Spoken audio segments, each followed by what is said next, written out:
بالله من الشيطان الرجيم بسم الله الرحمن الرحيم رب اشرح لي صدري ويسر لي أمري واحلل عقدة من لساني يفقهوا قولي اللهم فقهنا في الدين اللهم أرنا الحق حقا وارزقنا اتباعه وأرنا الباطل باطلا وارزقنا اجتنابه آمین یا رب العالمین۔ السلام علیکم ورحمۃ اللہ وبرکاتہ۔ جو ہماری سیریز چل رہی تھی وائی آئی ایم اے مسلم، اس کے سیکنڈ پارٹ کے لیے آپ سب کو میں خوش آمدید کرتی ہوں۔ امید ہے اتنا وقفہ جو ہم نے دیا نیکسٹ سیریز پوسٹ کرنے کے لیے، اس میں آپ سب سننے والوں کے لیے انف ٹائم تھا کہ آپ اپنا محاسبہ کریں کہ کیوں ہمارے بچے اس طرح سے اسلامک ہونا یا اسلام پر قائم رہنا پسند نہیں کر رہے ہیں۔ ذمہ داری کس کی ہے کہ ان کو اپنے رب سے جوڑے رکھیں۔ تو سبحان اللہ، جو لوگ اپنا محاسبہ کرے ہیں ان کو ضرور آنسر بھی ملا ہوگا۔ تو چلیے آئیے دیکھتے ہیں، کچھ اور غور و فکر کرتے ہیں اور کس طرح ہمیں اپنی اصلاح کرنی چاہیے۔ میں تھوڑے سے کامن ایشوز کو یہاں پر ہائی لائٹ کرنا چاہوں گی، جس سے ہم ایک بہت گہرا سبق حاصل کر سکتے ہیں۔ آج کی نسل میں، آج کے جو ہمارے گھروں میں پلنے والے بچے ہیں، چاہے وہ 3 مہینے کا بچہ ہو کہ 6 مہینے کا ہو، تو چلیے لے لیتے ہیں ہم 6 منتھ کے بچے سے لے کے 6 سال کے بچے تک کی بات کرتے ہیں، چاہے وہ لڑکا ہو کہ لڑکی ہو۔ اسے فون پکڑانے کی ضرورت نہیں ہے، اسے فون کھول کے دینے کی بھی ضرورت نہیں ہے۔ آج کل بچے خود فون ان لاک کر رہے ہیں، خود اپنا من پسند چینل چلا رہے ہیں، خود اپنا دیکھ رہے ہیں۔ ہم کتنا بھی انہیں اس سے روکیں، کتنا بھی ہم فون کو اٹھا کے رکھیں، ان سے دور رکھیں یا ان کو ڈرائیں، بعض جگہوں پہ تو مائیں مارتی بھی ہیں بچوں کو کہ وہ فون کیوں چھیتے ہیں، پھر بھی چوری سے ضد کر کے کسی بھی لحاظ سے وہ حاصل کر رہے ہیں۔ تو جتنی محبت بچوں میں فون کی ہوئی ہے، اگر اتنی محبت قرآن حدیث اور قرآن کے علم سے ہو جائے تو چاہے ان پہ کتنے بھی ظلم ڈھائے جائیں، چاہے ان کو کتنا بھی روکا جائے، وہ دین سے دور نہیں رہ سکتے۔ تو ابھی آپ سوچئے غلطی کس کی ہے؟ کیا اس چھوٹے سے بچے کو ماں نے سکھایا تھا کہ فون کیسے دیکھنا ہے؟ یا کسی اور نے اس کو ٹریننگ دی کہ وہ فون سے محبت کرے؟ کیا کسی نے پکڑ کر بٹھا کر اس کو بتایا کہ فون سے محبت کرو، اس طرح سے کھولو، یہاں سے دیکھو؟ نہیں، نو، اے بگ نو، کسی نے نہیں سکھایا۔ پھر کیوں یہ بچے خود بخود سیکھ جاتے ہیں اور کرتے ہیں؟ تو غور کیجئے، ہیومن سائیکالوجی کی طرف آئیے۔ ہر انسان کاپی کر کے سیکھتا ہے، ہر انسان۔ جتنی بھی نسل آدم علیہ السلام سے آ رہی ہے، جو انبیاء کرام تھے، جو نیک سب پہلے جو اللہ سبحانہ تعالیٰ نے پیغمبر اور انبیاء کرام کو بھیجا، رسولوں کو بھیجا، تو وہاں پر کس کی گائیڈنس تھی؟ وہاں پر اللہ سبحانہ تعالیٰ کی براہ راست گائیڈنس تھی۔ آپ اللہ سبحانہ تعالیٰ وحی کے ذریعے فرشتوں کو بھیج کر اپنا میسیج اپنے پیارے بندوں کو سمجھاتے، سکھاتے۔ جیسے کہ ہمیں احادیث سے بھی پتہ چلتا ہے کہ نبی کریم صلی اللہ علیہ وسلم کے پاس بھی جبرائیل علیہ السلام آتے تھے۔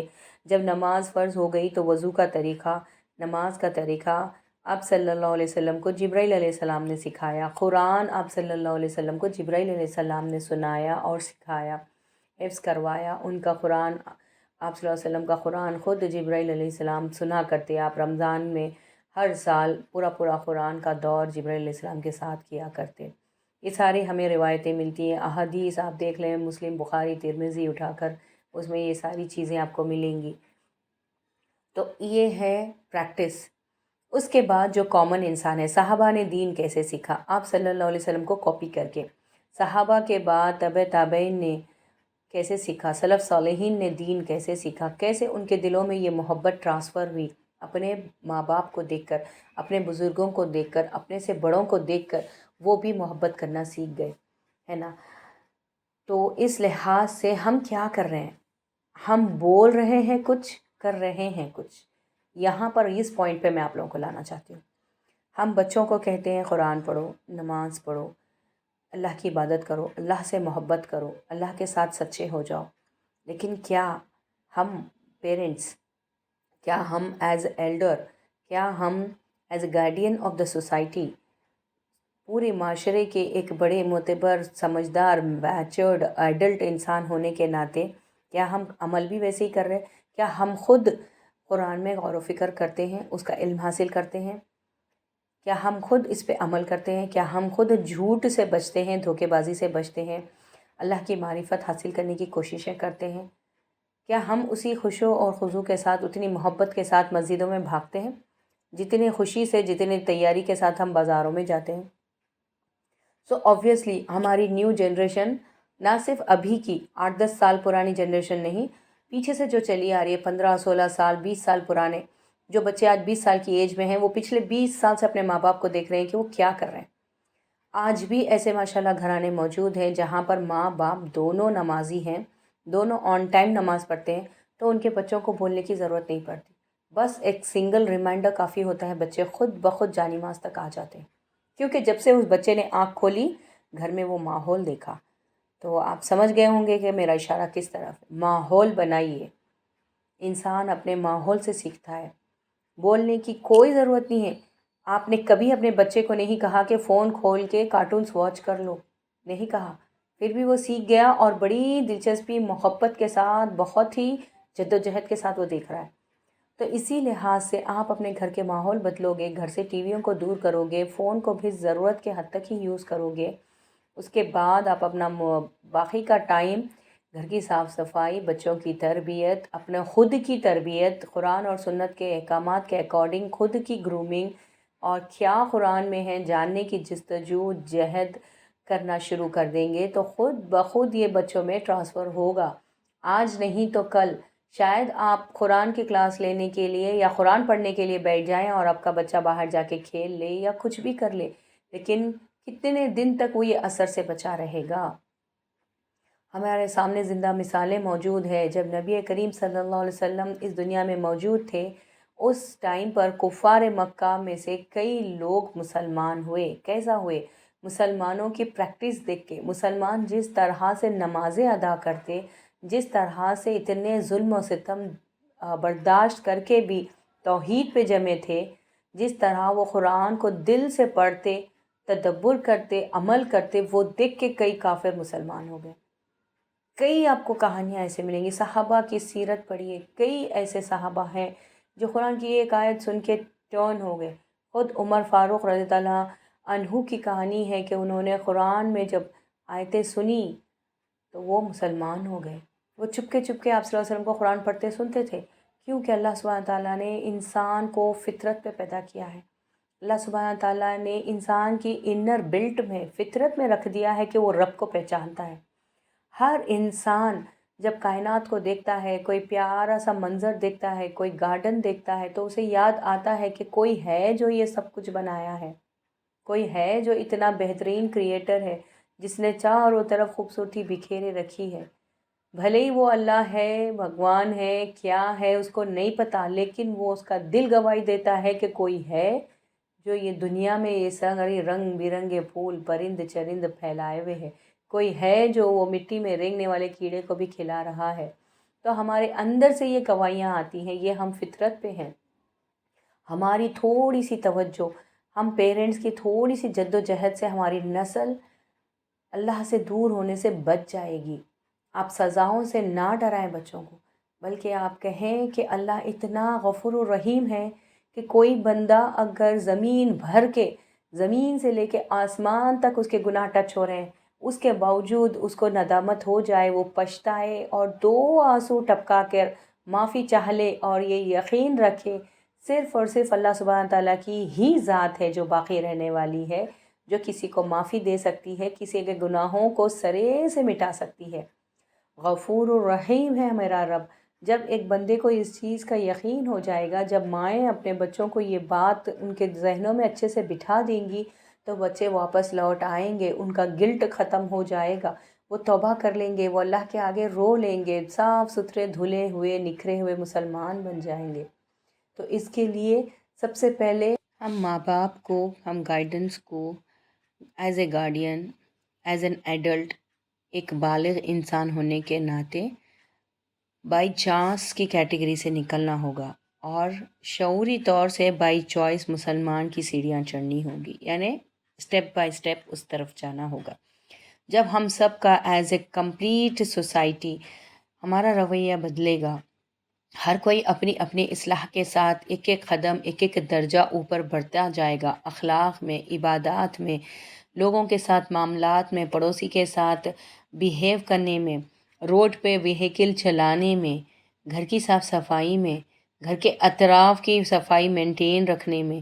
جب as a community, Muslim community ایک رول ماڈل بن کے ابھرے گی تو خود بخود ہمارے بچے پراؤڈ فیل کریں گے ٹو بی اے مسلم۔ تو ان کو بائی فورس مسلمان بنانے کی ضرورت نہیں پڑے گی، وہ بڑی ہنسی خوشی کے ساتھ ڈائریکٹ بائی چوائس مسلمان بنیں گے۔ اس کے لیے مین رول اور ذمہ داری اب ہے جو بائی چانس نسلی مسلمان ہیں ان کو اپنے ایمان کو ریوائیو کرنا، رینیو کرنے کی ضرورت ہے، اپنے ایمان کی تجدید کرنے کی ضرورت ہے، اپنے اعمال کو سدھارنے کی اور پالش کرنے کی ضرورت ہے۔ ہمارے پاس الحمدللہ ڈھیروں ڈھیر علم کی کتابیں نیٹ پہ، گھروں میں، لائبریریز میں، گلی کوچوں میں موجود ہے۔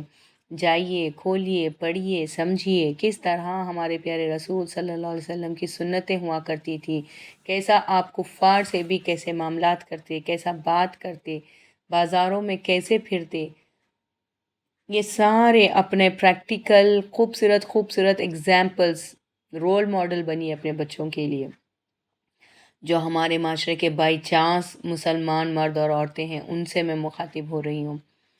تھوڑا سا شعور پیدا کریں، کب تک غفلت کی زندگی جئیں گے؟ ہماری اولادیں بھی برباد ہو رہی ہیں ہماری اس غفلت اور لاپرواہی کی وجہ سے، خود ہماری زندگی، we are killing our time.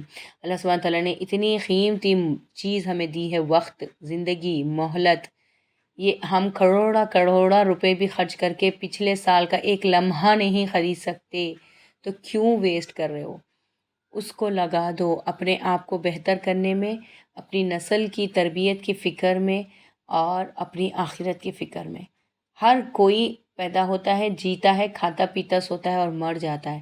ہم انسان اس لیے نہیں بنائے گئے، ہم کوئی عام سی مخلوق نہیں ہیں، اللہ کی جیسے مخلوق ہیں، چرند پرند جانور چوپائے جھاڑ پہاڑ، ہم ویسی مخلوق نہیں، ہم اشرف المخلوقات ہیں۔ اللہ سبحانہ تعالیٰ نے ہی کہا کہ ہم ہائیسٹ ٹاپسٹ لیول پر ہیں اللہ کے کریشن میں، وی ہیومنز آر دا ٹاپسٹ لیول۔ سو ہم لائک جیسا کیک کے اوپر چیری ہوتی ہے، کریم ہوتا ہے، اس طرح ہم اللہ کی کریشن میں ہیں۔ So we should realise the position, ہمارا کیا مقام ہے اس کائنات میں، اس کو ریئلائز کر کے اپنے آپ کو سدھارنے کا آج عزم کرتے ہیں۔ اور ضرور انشاءاللہ اس پہ اور مزید بات ہوگی کہ کیا وہ چھوٹے چھوٹے بیبی سٹیپس ہوں گے جس سے ہمیں جو یہ بری عادتیں پڑی ہوئی ہیں، جو ہم لاپرواہی والی زندگی گزار رہے ہیں، جس طرح ہم شیطان کے گمراہ کرنے پہ گمراہ ہو چکے ہیں اور غفلتوں والی زندگی جی رہے ہیں، جس کا برا اثر ہماری نسلیں بھی بھگت رہی ہیں اور خود ہم کو بھی بھگتنا پڑے گا، پڑ رہا ہے اور آگے بھی پڑے گا، نہ صرف دنیا میں بلکہ قیامت میں بھی اور قبر میں بھی۔ تو یہ لمبا پروسیس ہے اور بہت ہی کنسسٹنسی کے ساتھ، صبر کے ساتھ، استقامت کے ساتھ جب ہم لمحہ بائی لمحہ اپنے آپ پر غور و فکر کر کے اس کی گرومنگ کریں گے، ہم اپنے آپ کو سدھارتے جائیں گے ڈیلی بیسس پہ، تو انشاءاللہ ایک دن وہ آئے گا کہ ہماری نسلیں بھی صحابہ کرام جیسا ایمان رکھیں گی، ویسی ہی محبت کریں گی دین سے، اللہ رسول سے اور اللہ کے احکامات سے۔ انشاءاللہ اللہ سبحانہ تعالیٰ سے دعا ہے کہ اللہ سبحانہ تعالیٰ ہم سب کو وقت رہتے آنکھ کھول کر اپنی اصلاح اور اپنے نسلوں کو بچا لینے کی توفیق نصیب فرمائے۔ اللہ سبحانہ تعالیٰ میرے بولنے اور سننے سے زیادہ ہم سب کو عمل کی توفیق دے، اور میرے بولنے میں اللہ سبحانہ تعالیٰ اتنا اثر دے کہ جن کے کانوں تک یہ میرا میسیج پہنچے وہ غور کرنے لگیں، اپنے آپ کو سدھاریں، سمجھیں اور اپنی نسلوں کو دوزخ میں گرنے سے بچائیں، خود کو بھی آگ کے گڑھے میں جانے سے بچائیں۔ اللہ تعالیٰ نہ صرف مسلمان بلکہ تمام انسانیت کی حفاظت کرے، سب کو ہدایت سے نوازے، سب کو اتنی توفیق اور حکمت عطا کر دے کہ وہ خالق حقیقی کو پہچان لیں۔ آمین یا رب العالمین۔ السلام علیکم رحمۃ اللہ۔